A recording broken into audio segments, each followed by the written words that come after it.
Fechar os olhos, pedir para o Papai do Céu abençoar mais essa noite, que intua a Jaqueline, para que ela profira uma boa palestra, que nos traga algumas dicas de melhoramento, alguma forma de a gente buscar nossa generosidade, colocar a generosidade, o amor, a fraternidade no nosso dia a dia, principalmente no nosso lar, que às vezes nas atribulações do dia a dia a gente não dá tanta atenção para quem está tão próximo da gente e às vezes são os mais necessitados. Então vamos pedir ao Papai do Céu que tenhamos serenidade, discernimento, para ver o outro com carinho, poder perceber suas necessidades e também poder nos percebermos quando a gente não está bem, para não magoar, para não ofender.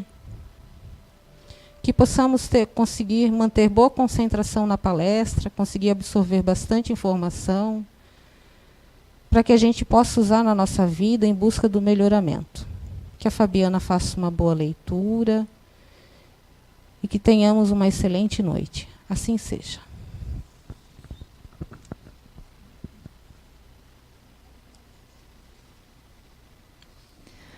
Por que sinais se pode reconhecer uma civilização completa? Vós a reconhecereis no desenvolvimento moral. Acreditais estar bem avançados, porque tendes feito grandes descobertas e invenções maravilhosas, e estáis melhor alojados e melhor vestidos que os selvagens. Todavia, não tereis, verdadeiramente, o direito de vos dizer civilizados, senão quando houverdes banido de vossa sociedade os vícios que a desonram e puderdes viver entre vós como irmãos, praticando a caridade cristã. Até lá, não sois senão povos esclarecidos, não tendo percorrido senão a primeira fase da civilização. A civilização tem seus graus, como todas as coisas. Uma civilização incompleta é um estado de transição que engendra males especiais, desconhecidos no mundo primitivo. Ela, porém, não se constitui menos em um progresso natural, necessário, que traz em si o remédio ao mal que faz. À medida que a civilização se aperfeiçoa, faz cessar alguns dos males que engendrou, e esses males desaparecerão com o progresso moral.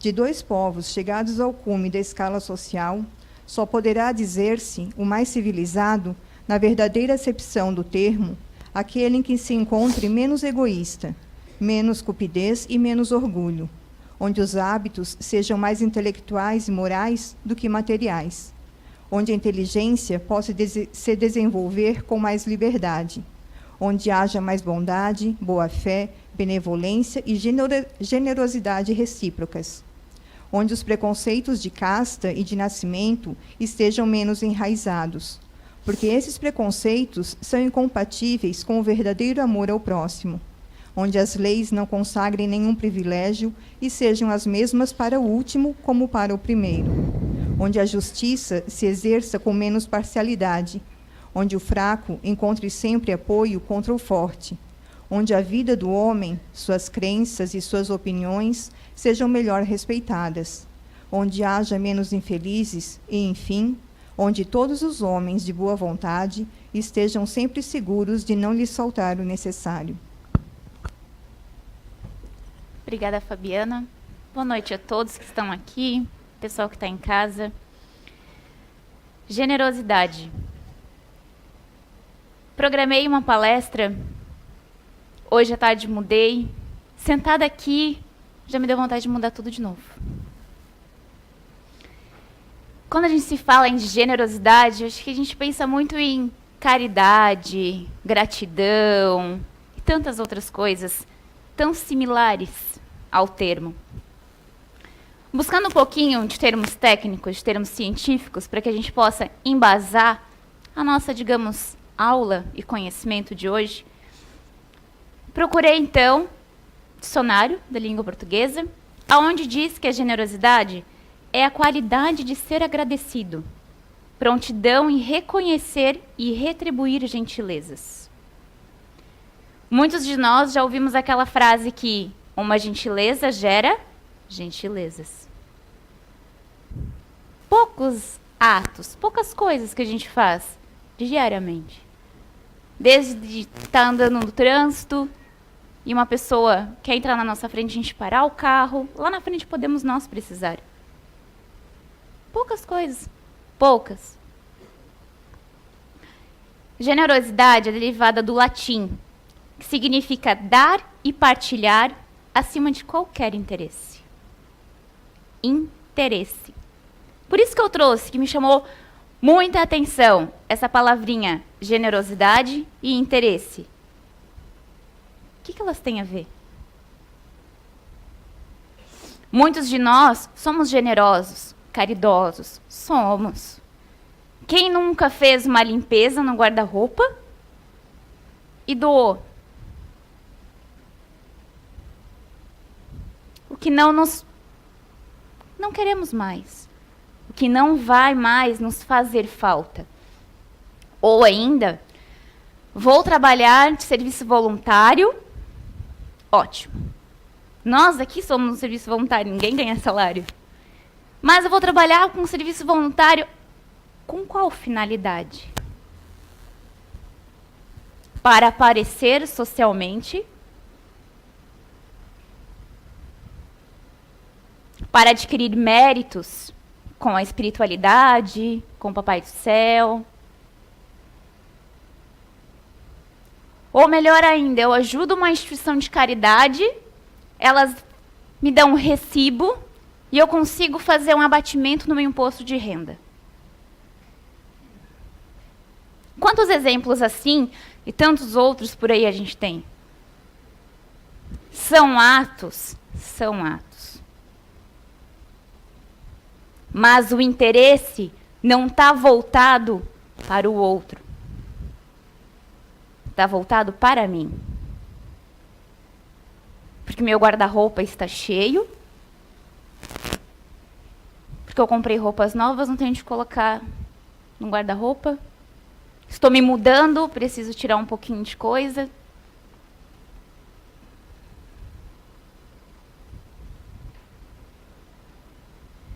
Ah, CEIU pediu alimento, então eu vou comprar e vou doar. Quando eu comecei na CEIU, como frequentadora, como muitos que estão aqui hoje, muitos que estão em casa, teve um dia que eu lembro que foi logo no início, que a gente era muito instigado a fazer as coisas sem não receber um muito obrigado. Nossa, mas como é que eu vou comprar uma coisa, vou te dar, Marcelo, e você não vai me dizer nenhum obrigado, Jaque? Que estranho, né? Certa feita, pediram pilha para colocar no microfone. Pilha. Ah, mas eles não tinham dinheiro para comprar pilha. Pilha é o quê? 3, 4 reais? Mas a pilha para o microfone é um pouquinho mais cara. Então, o que fizemos? Eu e mais 2 amigas minhas, hoje voluntárias também, nos juntamos e cada um comprou pilha. E viemos, né? Feliz. Hoje a gente vai doar pilha. Quando a gente chegou na CEIU, tinha o nosso voluntário Roberto Carrilho, sentado ali na frente. Está ausente, hein, Beto? Está na hora de voltar. Sentado ali na frente, a gente pegou e entregamos a pilha. E ele ficou quieto, mudo e calado. Eu esperei muito obrigada, meninas. A partir dali, começou muitas outras coisas. A gente foi vendo de uma outra forma. Isso bateu. Eu acho que a gente não estava meio ano na casa. Menos ainda. Mas foi uma boa intenção? Foi. Era de ajudar. Como muitas vezes a gente pede aqui em cima uma ajuda para o fórum, ajuda de fralda, ajuda de comida para quem precisa, a gente não consegue ajudar sozinho, ajuda financeira. Mas e aí? Eu estou ajudando com qual interesse? Aí eu vou dar aqui hoje, então, R$50, vou colocar na caixinha lá atrás. Estão vendo aí em cima, hein? Não.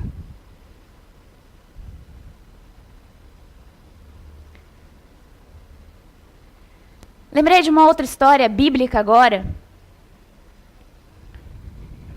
De uma das Marias, não me lembro qual, que lavou os pés de Jesus com perfume.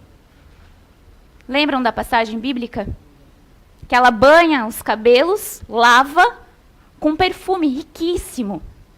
Que na época, hoje para nós é muito caro, então imagina naquela época cristã. E Cristo disse o quê? Que o ato dela, não por ter lavado com perfume, valia muito mais do que todos os atos que ele tinha visto.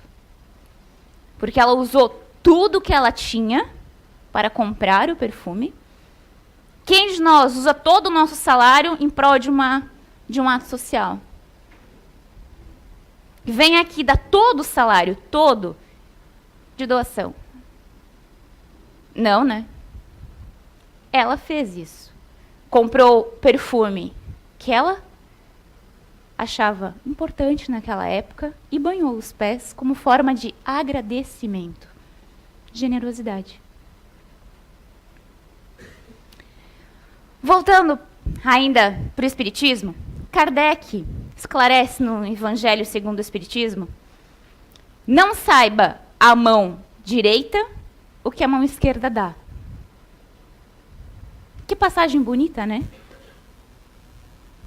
Ou seja, eu vou dar com uma mão, mas a outra está escondida, não precisa ver. Quantos de nós ajudamos alguém, mas saímos contando, nos autopromovendo, como se a gente estivesse contando para o nosso filho uma história de super-herói, onde no final nos comparamos a uma boa pessoa porque ajudamos alguém. Ai, fui lá, fiquei hoje o dia inteiro na sinaleira no pedágio da Pai do Serene. Me viu lá? Me viu lá? Qual é o interesse?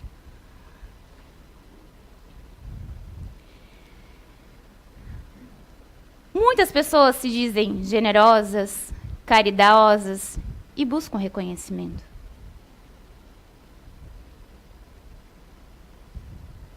Ou ainda, quer um copo d'água, Grace? Vou lá buscar. Aí amanhã, trago, né? Amanhã a Grace vai tomar água, mas não me oferece. E aí? Tu vai ver. Deixa eu pegar a água de novo. É o exemplo com a água. Ah, mas eu não faço isso com a água. Mas e para as outras coisas? Com tantas. Família, que é o mais difícil. Para mim é. Trabalho também.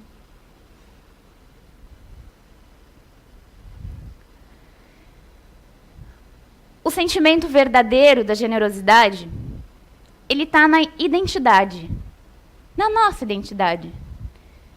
E na forma que nos relacionamos com o outro. Qual é o grau de importância que o outro tem para mim? Seria talvez uma forma de altruísmo ou empatia? Sim, são duas virtudes.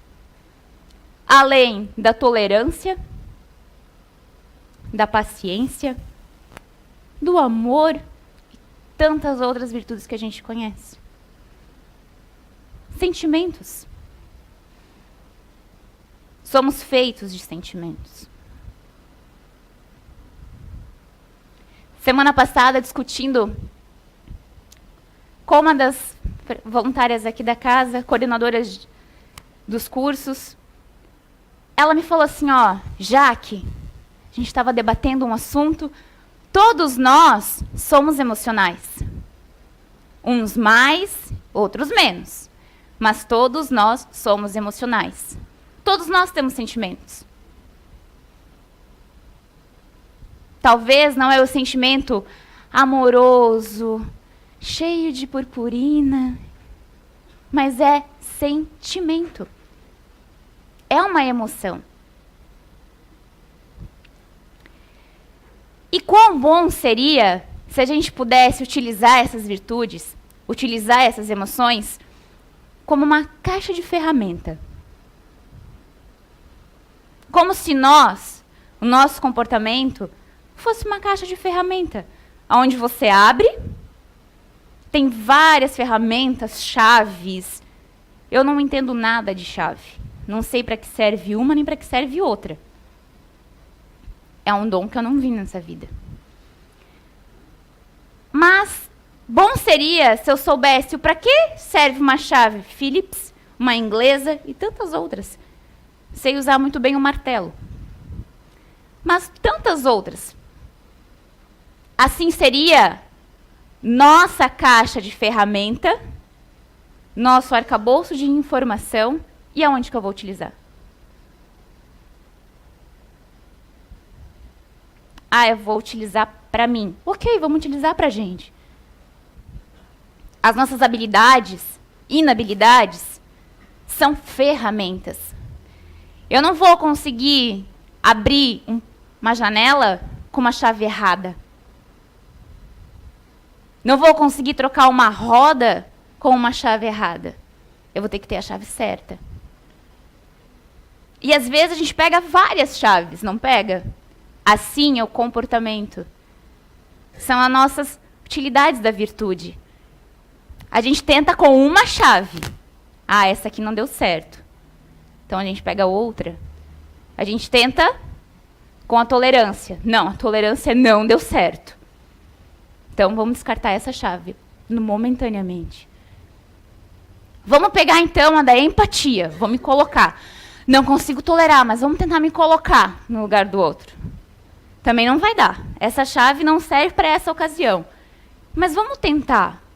Vamos tentar procurar dentro de nós a melhor chave para resolver todos os nossos problemas.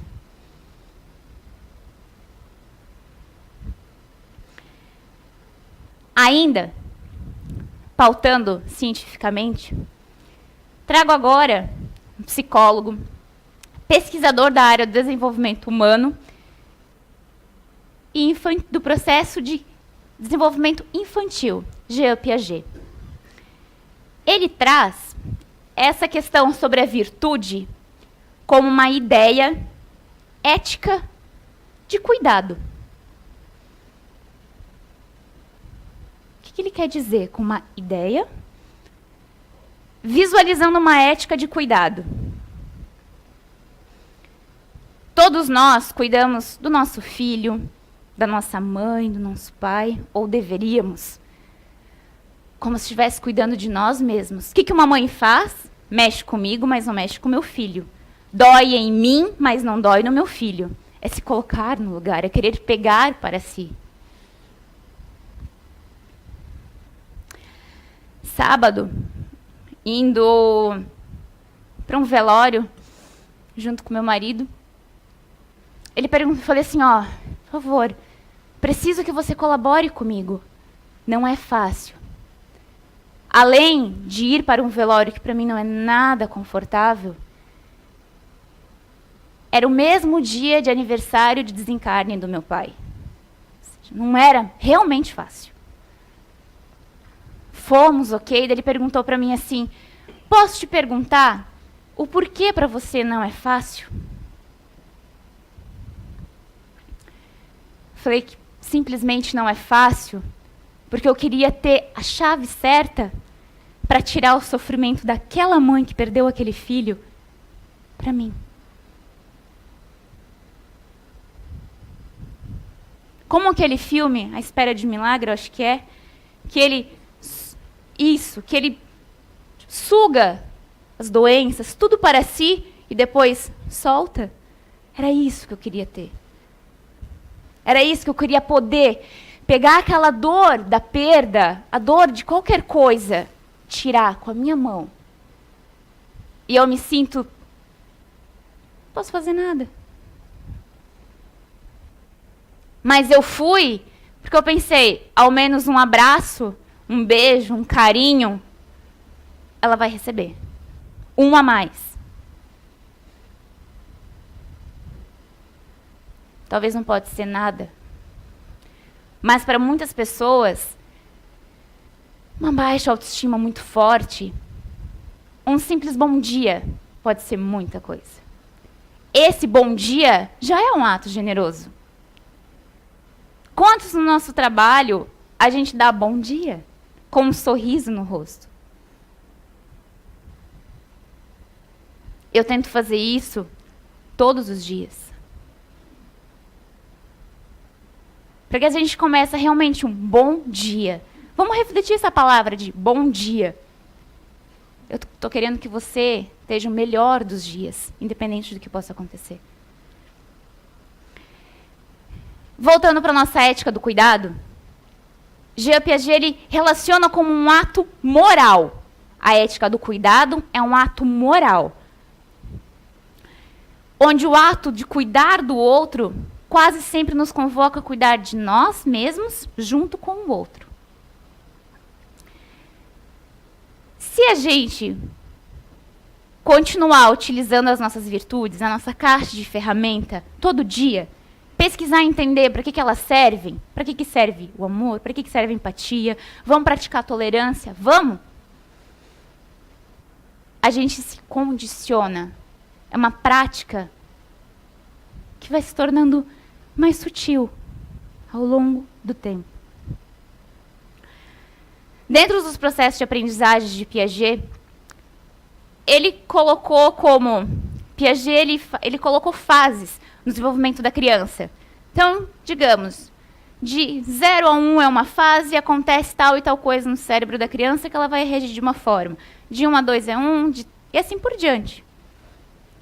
O ato do cuidado, nós vamos desenvolvendo dentro de nós. A generosidade está ali, é uma virtude. Conforme vamos nos desenvolvendo, conforme eu vou educando o meu filho, isso vai desenvolvendo junto com ele. Isso é o que a psicologia nos traz. Isso vem de encontro a uma lógica de justiça moral. Eu vou dar e vou receber. Não é assim que a gente fala? Quanto mais dá, mais a gente recebe. Né? É uma lógica, moralmente falando. E isso vem para quebrar, desmistificar tudo que a gente fala de que uma pessoa tem que nascer generosa. Não. Só porque eu nasci pequena, eu vou ficar pequena? Não vou crescer. Todos nós crescemos. Da mesma forma que o corpo cresce, podemos crescer espiritualmente, moralmente e cognitivamente. Saindo de Jean Piaget, mas ficando ainda dentro do ramo científico e psicológico, vamos trabalhar com Aristóteles. Esse todos nós ouvimos falar. Pesquisando sobre o cara, que é um dos maiores pensadores filosóficos que a gente já teve, depois de Sócrates e Platão, né? Antes disso. Ele trouxe muitas contribuições fundamentais para a área do nosso desenvolvimento humano.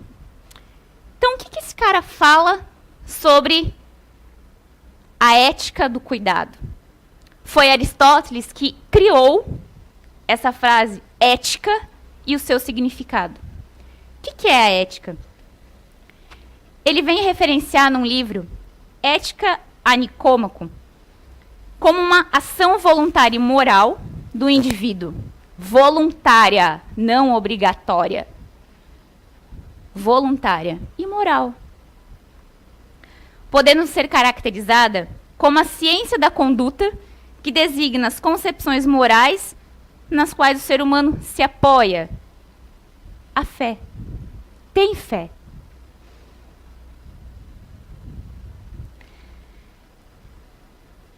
E ele ainda fala que não só a generosidade, mas que todas as outras virtudes junto são atos éticos, morais. E ele contrabalanceia o excesso e a escassez. A generosidade é como se fosse um equilíbrio. Quando se torna em excesso, é uma pessoa muito avarenta. Aristóteles falando. Quando se torna em excesso, vem aquele sentimento de super-herói, de eu sou o máximo. Tudo isso é um processo cognitivo. Muitas pessoas fizemos conscientes, mas vamos buscar o equilíbrio utilizando as ferramentas. Pesquisando sobre ele, achei uma pesquisa muito significativa para o que a gente está conversando. Para Aristóteles, a nossa vida só tem sentido se fizermos tudo para sermos um homem de bem. O homem de bem que a gente vê, que escuta nas palestras, lê nos livros, lê na Bíblia. Esse homem de bem. Que nada existe no mundo sem ser para o nosso bem. A gente é que não sabe utilizar. Recentemente foi feito um estudo científico por Glenn Fox. Ele é um PhD, falando do currículo, né? Ele é um PhD dos caminhos cognitivos, digamos assim. De como funciona, qual a área ativa do cérebro, ativa a minha locomoção, a minha fala. Então ele se aprofundou nisso. Fizeram uma pesquisa norte-americana, onde eles pegaram depoimentos das pessoas que viveram o Holocausto, há muitos anos atrás. Eles gravaram essas pessoas falando. Depois eles pegaram pessoas aleatórias, voluntários, transmitiram o vídeo, e essas pessoas estavam ligadas com vários eletrodos, para que esses eletrodos pudessem mapear qual a área do cérebro ia ser ativada com os sentimentos deles. Conforme foi passando os relatos dos sobreviventes do Holocausto, eles falaram que eles só conseguiram sobreviver porque pessoas ajudaram eles generosamente. E eles se sentiam muito gratos por toda a comida, por toda a moradia, por todo vestuário, ajuda financeira, tudo o que foi feito em prol deles.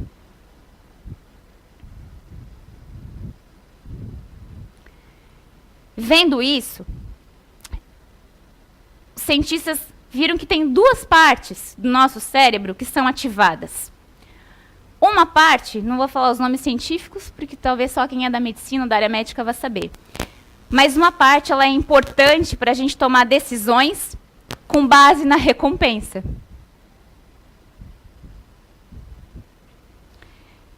O que elas nos trarão? Eles ajudam a informar sobre as vantagens a médio, curto e longo prazo. E eles estão mais ativados, mais correlacionados à nossa dimensão afetiva e próximo do hipocampo. Outra região do cérebro ativada se relaciona ao cumprimento de metas. O que seria no Holocausto metas? Eu vou receber o alimento que a Graça está me dando, para mim me fortalecer, para mim fugir, sair daqui, qualquer outra coisa. Sair daquela região ruim.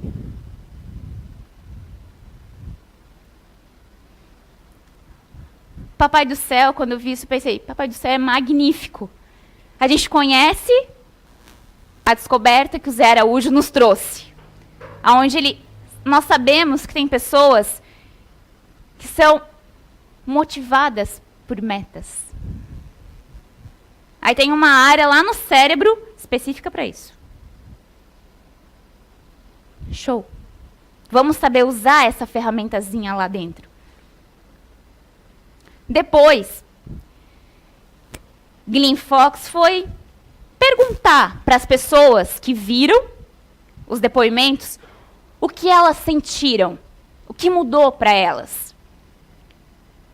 90% delas falaram que eles conseguiram vivenciar a agonia, a aflição, e que eles se sentiram gratos. É como se eu vi as cenas do Holocausto, os depoimentos do Holocausto, e eu me senti grato pelas aquelas pessoas que ajudaram.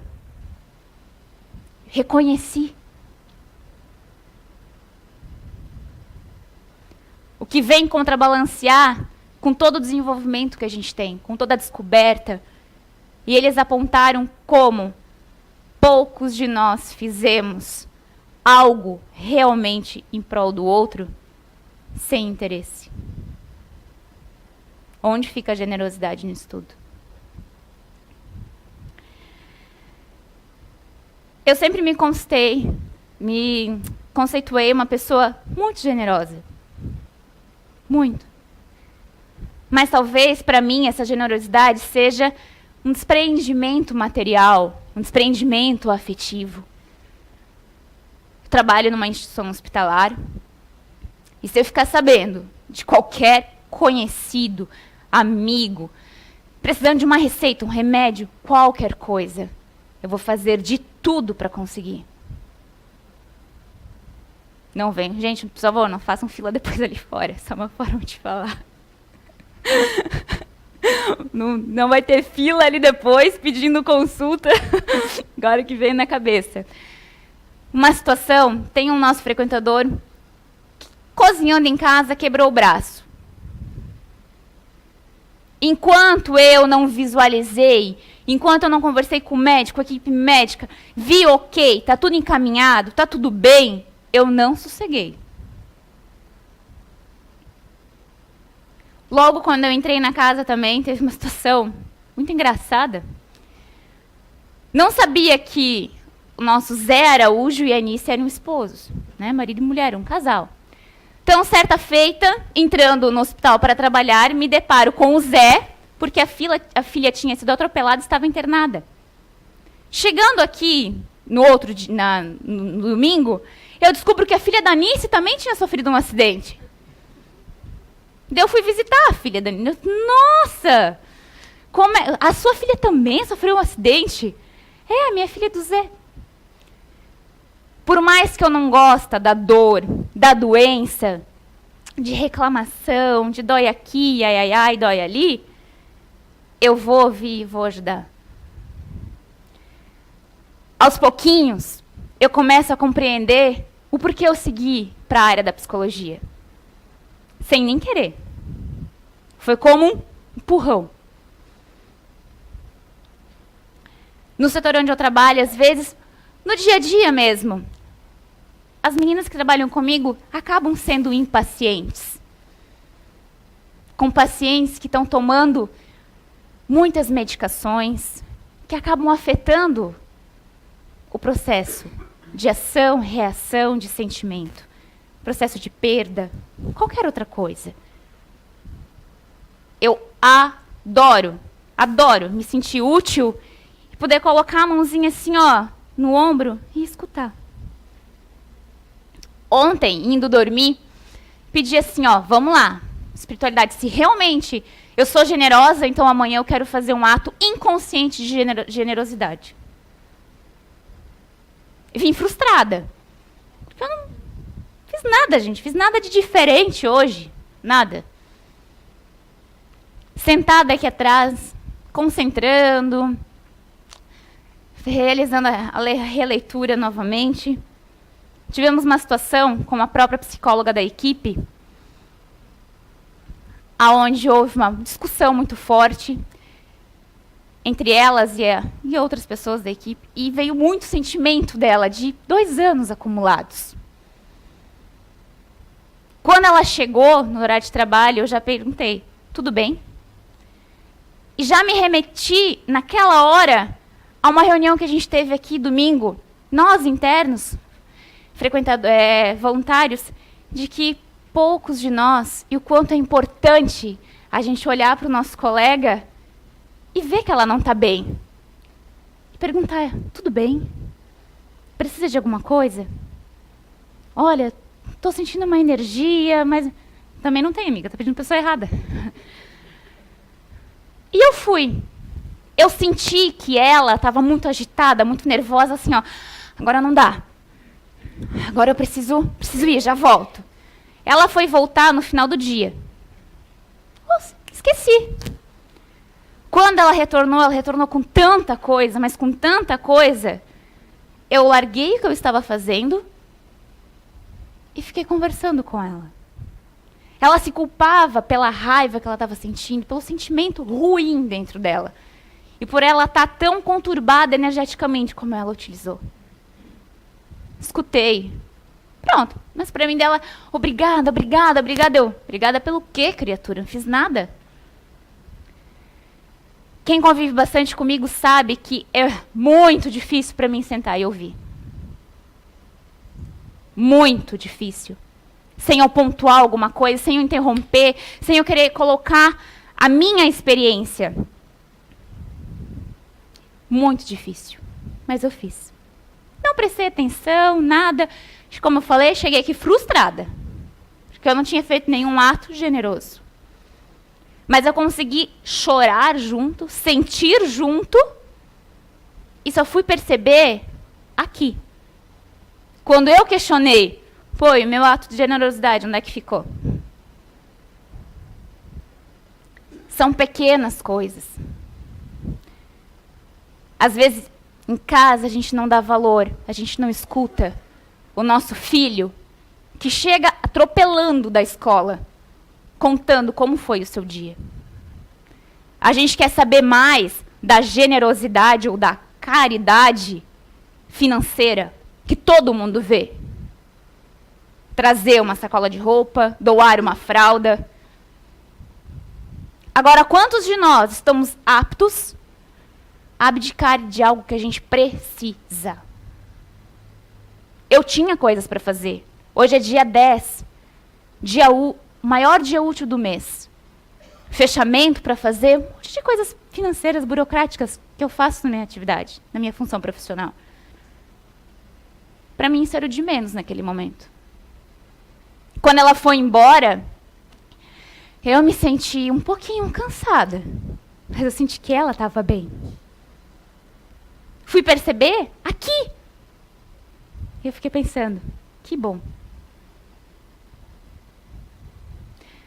Ato de generosidade é dar o melhor de nós. É dar o melhor que a gente tem. E se esforçar para realmente tentar sentir o que o outro está sentindo. Não é empatia nem altruísmo, é sentir. Sem ver o interesse lá na frente.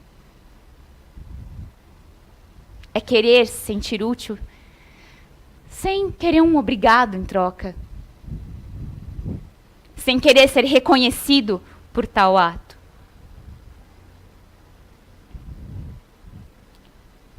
Caridade, generosidade e gratidão são co-irmãs e andam lado a lado.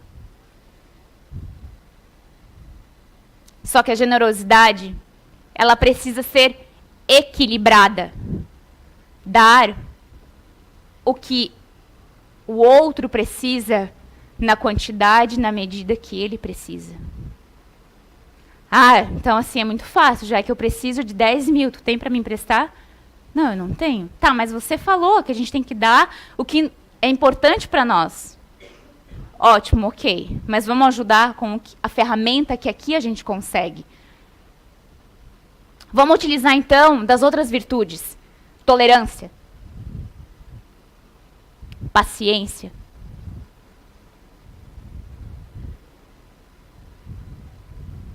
E tantas outras que a gente conhece.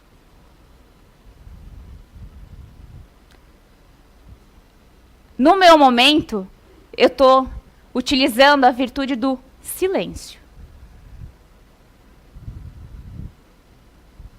de calar um pouquinho mais, interiormente e a língua também.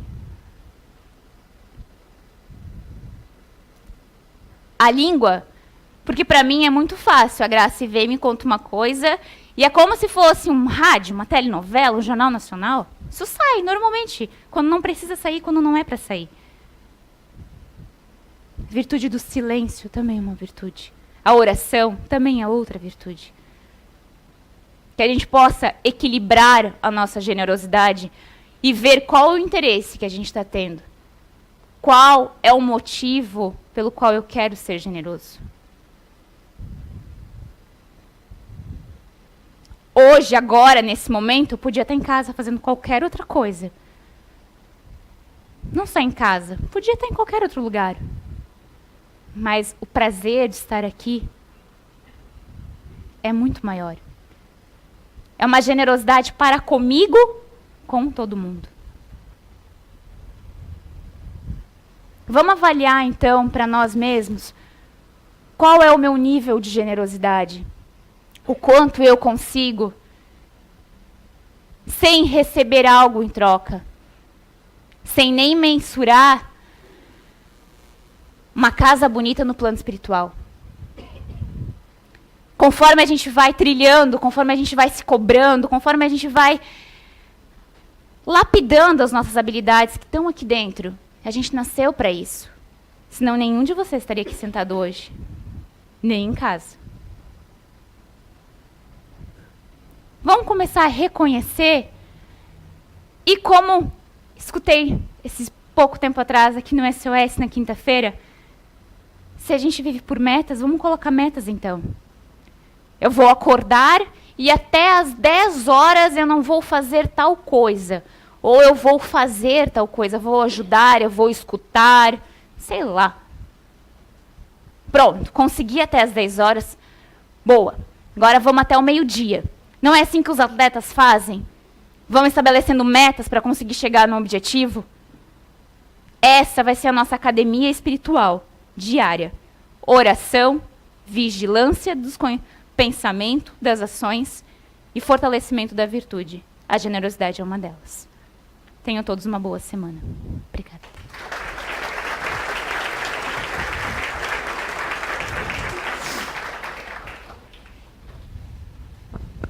Obrigada, Jaqueline.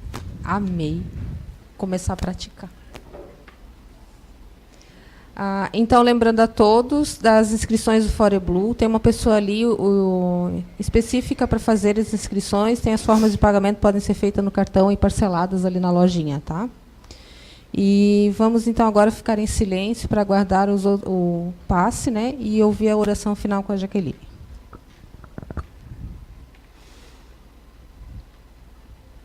Amado Deus e Pai, nossos queridos familiares, anjos da guarda, amigos que tantos nos auxiliam, pedimos, rogamos, para que possamos hoje, ao adormecer, fixar o que aqui hoje escutamos. Que a gente possa ver o outro como os vemos a nós mesmos. Que a gente possa querer o bem do outro como queremos o nosso próprio bem. Que esse outro possa começar dentro do nosso próprio lar, no nosso local de trabalho, com pessoas próximas. Querido e amado Mestre, obrigado por todo o conhecimento que tem nos dado, tem nos ofertado. Conhecimento esse de um ato generoso em prol do bem da humanidade. Agradecemos a todo auxílio, a todas as energias que aqui recebemos, pela palestra, pelo passe. Que hoje, Pai, possamos sair daqui de peito e mente aberta e prontos para praticar. Utilizar as ferramentas, as virtudes que nos cabe e nos permitir nos conhecer, nos desafiar em busca do amor maior, do amor ao próximo, do amor unicamente. Obrigado, Pai, pelo simples voto, pelo simples gesto que tem conosco. Que assim seja.